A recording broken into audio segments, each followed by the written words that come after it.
வீடியோவில் வந்து என்ன பார்க்க போகிறோம் அப்படின்னு பார்த்தீங்கன்னா, குழந்தைங்களுக்குலாம் வந்து ஸ்கூல் வந்து ரீஓப்பன் பண்ணிட்டாங்க. இப்போ வந்து ஸ்கூலுக்கு வந்து லஞ்ச் பாக்ஸ் வந்து எப்படி ரெடி பண்ணுறது, 5 நாளைக்கு வந்து வெரைட்டி ரைஸ் வந்து 5 விதமாக வந்து எப்படி ரெடி பண்ணலாம் அப்படின்றத இந்த வீடியோவில் பார்க்க போகிறோம். இப்போ வாங்க வீடியோக்குள்ளே போகலாம். ஃபஸ்ட்டு வந்து நம்ம தேங்காய் சாதம் செஞ்சுக்கலாம். இதுக்கு வந்து கடாயை அடுப்பில் வச்சுட்டு தேங்காய் எண்ணெய் வந்து 3 டேபிள் ஸ்பூன் அளவுக்கு சேர்த்துருக்கேன். அது ஆயில் ஹீட் ஆனதுக்கப்புறம் கடுகு கொஞ்சமாகவும் உளுந்தம்பருப்பு வந்து 1 டேபிள் ஸ்பூன் அளவுக்கு சேர்த்துக்கலாம். இந்த ஃப்ளேவர் வந்து நல்லாயிருக்கும். இது நல்லா கலர் சேஞ்ச் ஆனதுக்கப்புறம் வந்து காரத்துக்கு வந்து 4 வரமிளகாயை வந்து குட்டி குட்டியாக கட் பண்ணி வச்சுருந்தேன், அதையே சேர்த்துக்கலாம். கருவேப்பிலை வந்து கொஞ்சமாகவும் சேர்த்துக்கலாம். சேர்த்துட்டு நல்லா வந்து வதக்கிக்கங்க. ஃபுல்லாக நல்லா வதக்கினதுக்கப்புறம் ஒரு பெரிய சைஸ் தேங்காவில் வந்து ஆஃப் முடி இருக்கும் பார்த்திங்களா, அந்த முடியை வந்து நல்லா துருவிட்டு வச்சுருந்தேன், அதையும் சேர்த்துக்கலாம். துருவின தேங்காய் சேர்த்ததுக்கப்புறம் வந்து அடுப்பை ஆஃப் பண்ணிடுங்க. நீங்கள் அடுப்பை ஆஃப் பண்ணாமல் பண்ணிங்க அப்படின்னா உங்களுக்கு கலர் ஃபுல்லாக சேஞ்ச் ஆகிரும். நமக்கு வந்து அந்த பியூர் ஒயிட் கலர் வந்து கிடைக்காது. அதனால் வந்து அடுப்பை ஆஃப் பண்ணிவிட்டு தேங்காய் வந்து நல்லா வதக்கிக்கோங்க.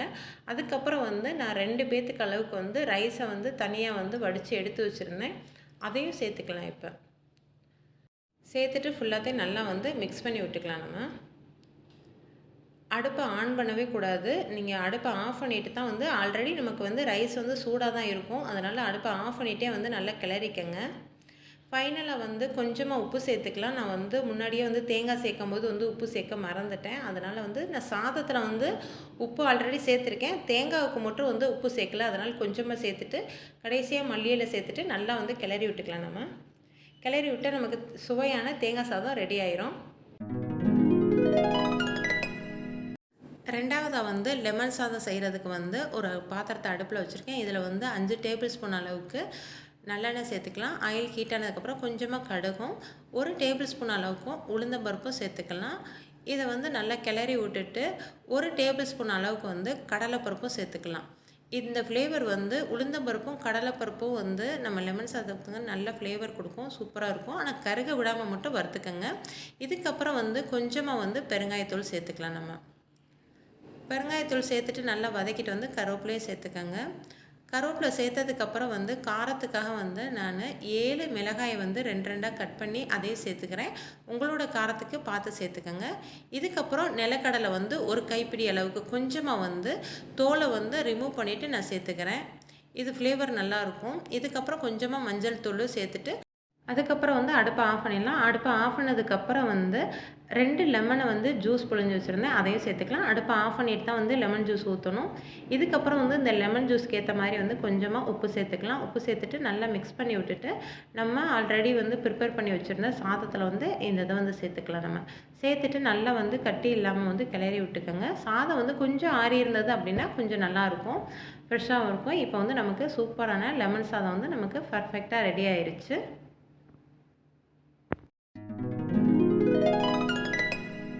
இப்போ 3ஆவதாக வந்து தக்காளி சாதம் செய்யலாம். அதுக்கு வந்து கடாயை அடுப்பில் வச்சுட்டு 3 டேபிள் ஸ்பூன் அளவுக்கு நல்லெண்ணெய் சேர்த்துக்கலாம். ஆயில் ஹீட் ஆனதுக்கப்புறம் கொஞ்சமாக கடுகு சேர்த்துக்கலாம். கடுகு நல்லா பொரிஞ்சதுக்கப்புறம் ஒரு பெரிய வெங்காயத்தை வந்து குட்டி குட்டியாக வந்து கட் பண்ணி வச்சுருந்தேன், அதையும் சேர்த்துக்கலாம். வெங்காயம் வந்து ஓரளவுக்கு நல்லாவே வதங்கணும். ரொம்ப வந்து முழுசாக இல்லாத அளவுக்கு பார்த்துக்கோங்க. நல்லா வதங்கினதுக்கப்புறம் கொஞ்சமாக கருவேப்பிலை சேர்த்துக்கலாம். அதையும் நல்லா வதக்கிக்கலாம். நம்ம இதுக்கப்புறம் வந்து 1/4 டீஸ்பூன் அளவுக்கு இஞ்சி பூண்டு பேஸ்ட்டு சேர்த்துருக்கேன். இது வந்து கம்மியாகவே சேர்த்துக்கோங்க, ரொம்ப அதிகமாக சேர்த்துக்க வேணாம். இது நல்லா வதங்கிக்கிட்டே இருக்கிற நேரத்தில் வந்து தக்காளி வந்து நான் கட் பண்ணாமல் முழுசாக வந்து மிக்சியில் போட்டு அரைச்சிக்க போகிறேன். நான் கட் பண்ணி அப்படியே வந்து சேர்க்க போகிறது கிடையாது, மிக்சியில் அரைச்சி தான் நான் சேர்க்க போகிறேன். அப்போ தான் வந்து இந்த திப்பியாக எதுவுமே இல்லாமல் குழந்தைங்க வந்து அந்த தக்காளியெல்லாம் எடுத்து வைக்காமல் வந்து அப்படியே வந்து சாப்பிடுவாங்க. அதுக்காக மட்டும் நான் மிக்சியில் அரைச்சி சேர்த்துக்கிறேன். மிக்சியில் அரைக்கும் போது வந்து தக்காளியோட அந்த ஒயிட் கலர் இருக்கும் பார்த்திங்களா, அதை வந்து ரிமூவ் பண்ணிவிட்டு இந்த மாதிரி 4ஆக கட் பண்ணி மிக்சியில் வந்து நல்லா பேஸ்ட்டு போல் அரைச்சிக்கலாம். அரைச்ச பேஸ்ட்டை வந்து நம்ம ஆல்ரெடி வந்து வெங்காயம் வதக்கிட்டு இருக்கோம் பார்த்திங்களா, அதில் வந்து சேர்த்துக்கலாம். சேர்த்து விட்டு நல்லா மிக்ஸ் பண்ணிடுங்க. இந்த தக்காளியோட பச்சை வாசனை போகிற அளவுக்கு வந்து ஒரு 5 நிமிஷம் மட்டும் வேக வச்சுக்கோங்க. நல்லா எண்ணெயெல்லாம் பிரிஞ்சு வரணும். பாருங்கள், நல்லா எண்ணெயெல்லாம் பிரிஞ்சு வந்துருச்சு. இதுக்கப்புறம் வந்து காரத்துக்கு வந்து 1 டேபிள் ஸ்பூன் அளவுக்கு சில்லி பவுடர் எடுத்துக்கேன், ரெட் சில்லி பவுட்ரு. அதுக்கப்புறம் கரம் மசாலா வந்து 1/4 டீஸ்பூன் அளவுக்கும், மஞ்சள் தூள் வந்து 1/4 டீஸ்பூன் அளவுக்கும் சேர்த்துக்கலாம். இதை சேர்த்துட்டு நல்லா வந்து மிக்ஸ் பண்ணி விட்டுக்கோங்க. அந்த மசாலோட பச்சை வாசனை போகிற அளவுக்கு வந்து நல்லா வதக்கணும். இந்த அளவுக்கு நல்லா எண்ணெய் பிரிஞ்சு வந்ததுக்கப்புறம் வந்து கொஞ்சமாக வந்து மல்லி இலை தூவிக்கலாம். இது வந்து ஆப்ஷனல் தான். ஆனால் இந்த டயத்தில் வந்து சேர்த்திங்க அப்படின்னா வாசம் வந்து நல்லாயிருக்கும். அந்த மசாலா எல்லாமே ஒன்றா மிக்ஸ் ஆயிடுச்சு. இதுக்கப்புறம் வந்து இந்த தொக்குக்கு தேவையான அளவுக்கு கொஞ்சமாக உப்பு சேர்த்துக்கலாம் நம்ம. நான் சொன்ன மாதிரி ஆல்ரெடி வந்து நான் சாதத்தில் எப்பயுமே வந்து உப்பு போட்டு தான் செய்வேன். அதனால் இந்த தொக்குக்கு தேவையான அளவுக்கு மட்டும் நான் உப்பு சேர்த்துக்கிறேன். இப்போ சாதம் வந்து 2 பேத்துக்கு அளவுக்கு தேவையான அளவுக்கு வச்சுருக்கேன். இதை வந்து நல்லா போட்டு பிசைஞ்சிக்கலாம் நம்ம. நல்லா கிளறி விட்டு டிஃபன் பாக்ஸில் வந்து சூடாக வச்சிங்க அப்படின்னா சூப்பராக இருக்கும் நம்மளோட தக்காளி சாதம். இப்போ வந்து நம்ம அடுத்த ரைஸ் என்னன்னு பார்த்துடலாம். 4வதா வந்து முட்டை சாதம் செய்கிறதுக்கு வந்து ஒரு கடாய் வந்து அடுப்பில் வச்சுருக்கேன். அதில் வந்து ஆயில் வந்து 4 டேபிள் ஸ்பூன் அளவுக்கு ஊற்றினதுக்கப்புறம் வந்து 1 டேபிள் ஸ்பூன் அளவுக்கு உளுந்தம்பருப்பும் கொஞ்சமாக வந்து கடுகும் போட்டிருக்கேன் நான். இது நல்லா பொரிஞ்சதுக்கப்புறம் வந்து ஒரு பெரிய வெங்காயத்தை வந்து குட்டி குட்டியாக கட் பண்ணி வச்சுருந்தேன், அதையே சேர்த்துக்கலாம். இந்த வெங்காயம் வந்து நல்லாவே வதங்கணும். அந்தளவுக்கு வந்து நல்லா வதக்கிக்கலாம் நம்ம. இப்போ நல்லா வதக்கியாச்சு. காரத்துக்கு வந்து 2 பச்சை மிளகாய் வந்து கட் பண்ணி அது கூட சேர்த்துக்கலாம். பச்சை மிளகாயை வந்து ரொம்ப குட்டி குட்டியாக கட் பண்ணாமல் ஓரளவுக்கு பெருசாகவே கட் பண்ணிக்கோங்க, ஏன்னா குழந்தைங்களுக்கு கொடுக்குறதுனால. இதுக்கப்புறம் வந்து கருவேப்பிலை சேர்த்துக்கலாம். கருவேப்பிலை சேர்த்ததுக்கப்புறம் வந்து நான் இன்றைக்கி 2 பேர்த்துக்கு வந்து முட்டை சாதம் செய்கிறதுனால 2 முட்டை வந்து உடச்சி ஊற்றிக்கலாம் நம்ம. நீங்கள் எத்தனை பேர்த்துக்கு செய்கிறீங்களோ அதுக்கேற்ற மாதிரி உடச்சி ஊற்றிக்கோங்க. நான் 2 முட்டை சேர்த்ததுக்கப்புறம் இந்த முட்டைக்கு தேவையான அளவுக்கு உப்பு சேர்த்துருக்கேன். ஆல்ரெடி வந்து நான் சாதத்தில் வந்து உப்பு சேர்த்துருக்கிறதுனால வந்து இந்த முட்டைக்கு மட்டும் நான் உப்பு சேர்த்துக்கிறேன். முட்டையை வந்து சேர்த்ததுக்கப்புறம் வந்து லைட்டாக கிளறி விட்டு ஒரு 2 நிமிஷம் வெயிட் பண்ணிவிட்டு அதுக்கப்புறம் மறுபடியும் கிளறுங்க. அப்போ தான் வந்து கொஞ்சம் பெருசு பெருசாக வந்து நமக்கு அந்த முட்டை கிடைக்கும். இல்லாட்டி நீங்கள் உடனே வந்து நல்லா கிண்டிட்டீங்க அப்படின்னா நமக்கு முட்டை பொடி மாசுக்கு இருக்கிற மாதிரி பொடி பொடியாயிரும். அந்தளவுக்கு இருந்தால் முட்டை சாதம் வந்து அந்த டேஸ்ட் கிடைக்காது. இப்போ வந்து சாதம் வந்து நமக்கு ஆல்ரெடி ரெடியாக இருக்குது. அதை வந்து நான் இப்போ ஃபுல்லாக சேர்த்துக்கிறேன். 2 பேர்த்துக்கு அளவுக்கு மட்டும் சாதத்தை வந்து நான் இதில் சேர்த்துக்கிறேன். சேர்த்துட்டு அடுப்பை வந்து சிம்லேயே வச்சுக்கோங்க. சிம்லேயே வச்சுட்டு நல்லா வந்து கிளறி விடுங்க. நல்லா கிளறி விட்டதுக்கப்புறம் வந்து ஃபைனலாக உங்களுக்கு மல்லி இலை வேணும் அப்படின்னா நீங்கள் கூட தூவிக்கலாம், ஒன்றும் பிரச்சனை இல்லை. இதுக்கப்புறம் வந்து டிஃபன் பாக்ஸில் வைக்கும்போது முட்டை சாதத்துக்கு மட்டும் நான் எப்போயுமே வந்து ஹாட் பேக் இருக்குது பார்த்தீங்களா, டிஃபன் பாக்ஸ் ஹாட் பேக்கு அதில் தான் நான் வைப்பேன். நம்ம சில்வர் பாத்திரத்தில் வச்சோம் அப்படின்னா ஆறி போனதுக்கப்புறம் வந்து ஒரு மாதிரி முட்டை ஸ்மெல் அடிக்கிற மாதிரி இருக்கும்.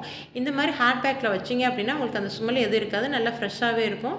குழந்தைங்களும் சாப்பிடும்போது வந்து இன்ட்ரெஸ்ட் எடுத்து சாப்பிடுவாங்க. இந்த மாதிரி வந்து கண்டிப்பாக ட்ரை பண்ணி பாருங்கள்.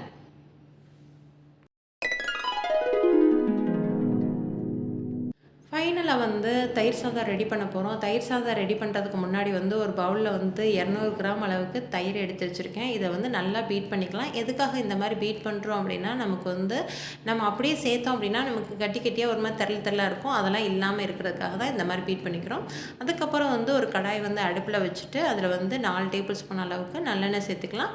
சேர்த்ததுக்கப்புறம் கடுகு கொஞ்சமாகவும் 1 டேபிள் ஸ்பூன் அளவுக்கு வந்து உளுந்தும் சேர்த்துக்கலாம். இதுக்கப்புறம் வந்து 1 டேபிள் ஸ்பூன் அளவுக்கு வந்து கடலைப்பருப்பு சேர்த்துக்கலாம். நான் மேக்ஸிமம் வந்து நான் இந்த மாதிரி வெரைட்டி ரைஸுக்கெலாம் வந்து உளுந்தம்பருப்பும் கடலைப்பருப்பும் மேக்ஸிமம் சேர்த்துக்குவேன். ஏன் அப்படின்னா எங்கள் வீட்டில் வந்து அந்த ஃப்ளேவர் வந்து ரொம்பவே பிடிக்கும், அதுக்காக வந்து நான் சேர்த்துக்குவேன். இதுக்கப்புறம் காஞ்ச மிளகாய் வந்து ஒரு 4 வந்து கிள்ளி போட்டு அதே சேர்த்துட்டு கருவேப்பிலையும் கொஞ்சமாக சேர்த்துக்கலாம் நம்ம. சேர்த்துட்டு நல்லா வந்து வதக்கி விட்டுட்டு கொஞ்சமாக வந்து நான் பெருங்காயத்தூள் சேர்த்துருக்கேன். இஞ்சி சேர்த்து சில பேர் செய்வாங்க. எங்கள் வீட்டில் வந்து இஞ்சி சேர்த்தா எங்கள் குழந்தைங்க வந்து எந்த சாப்பாடுமே அந்தளவுக்கு விரும்பி சாப்பிட மாட்டாங்க. அப்படின்றதுனால நான் கொஞ்சமாக வந்து பெருங்காயம் சேர்த்துருக்கேன். உங்களுக்கு வேணும்னா இந்த ஸ்டேஜில் வந்து குட்டி குட்டியாக கட் பண்ணி இஞ்சி சேர்த்துக்கலாம். இதுக்கப்புறம் வந்து நல்லா அடுப்பை ஆஃப் பண்ணிடுங்க. அடுப்பை ஆஃப் பண்ணிவிட்டு ஒரு 5 நிமிஷம் வந்து வெயிட் பண்ணிவிட்டு அதுக்கப்புறம் வந்து நீங்கள் வந்து நம்ம மிக்ஸ் பண்ணி வச்சுருக்க தயிரை வந்து சேர்த்துக்கலாம். நீங்கள் அடுப்பை ஆஃப் பண்ணாமல் இல்லை அடுப்பை ஆஃப் பண்ண அடுத்த செகண்டே வந்து தயிர் சேர்த்திங்க அப்படின்னா உங்களுக்கு வந்து தெரலாக இருக்கிற மாதிரி இருக்கும். அதனால் அது இல்லாமல் இருக்கிறதுக்காக லேட்டாக சேர்த்துக்கோங்க. இந்த தயிருக்கு தேவையான அளவுக்கு கொஞ்சமாக உப்பு போட்டு நான் கிளறி இருக்கேன். அதுக்கப்புறம் தேவையான அளவு ரைஸு சேர்த்துக்கலாம். நான் இன்றைக்கி 2 பேர்த்துக்கு செய்கிறதுனால வந்து 2 பேர்த்துக்கு அளவுக்கு ரைஸ் எடுத்து இதோட சேர்த்துக்கிறேன். ரைஸு சேர்த்ததுக்கப்புறம் வந்து நல்லாவே கிளறிக்கங்க. ஆனால் அடுப்பு ஆஃப்லேயே தான் இருக்கணும், கவனமாக பார்த்துக்கங்க.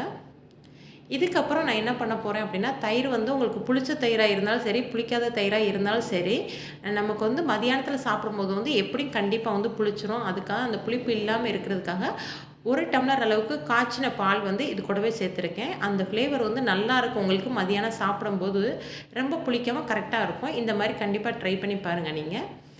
ஓகே. சூப்பரான தயிர் சாதம் வந்து ரெடி ஆயிருச்சு. இதே மாரி வந்து வெரைட்டி ரைஸ் வந்து செஞ்சு உங்க குழந்தைகளுக்கு வந்து அசத்துங்க. ஸ்கூல் டென்ஷனே இல்லாம டெய்லி வந்து ஒரு ரைஸ் செஞ்சு குடுத்து அசத்துங்க. இதுக்கு தேவையான சைட் டிஷ் வந்து நெக்ஸ்ட் வீடியோல உங்களுக்கு அப்லோட் பண்றேன். இந்த வீடியோ உங்களுக்கு பிடிச்சிருந்தா லைக் பண்ணி, ஷேர் பண்ணி, கமெண்ட் பண்ணுங்க. மறக்காம அனிஸ்னா கிச்சனுக்கு சப்ஸ்கிரைப் பண்ணி பக்கத்திலே இருக்க பெல் பட்டனை கிளிக் பண்ணிக்கங்க. நெக்ஸ்ட் வீடியோல பார்க்கலாம். பாய்.